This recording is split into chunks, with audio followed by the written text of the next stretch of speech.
Sabi ng abogado ah. Legit po, sir. Ha? Legit. Legit? Eh. Oo nga eh. Anong flavor natin? Ang avocado. May tinapay kayo? O, dalawa ho. Isa kami.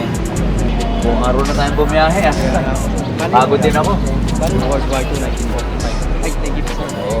So habang dito magme-merienda tayo, kinikwentuhan pa ako ng kasaysayan ni Francis. Pinapakita niya na yun daw yung mga plug na mga nag-donate ng mga bansa para pagawa, paayos dito sa Intramuros. Nag-donate sila ng mga 16,000 daw ng mga cement bag para ipagawa ito.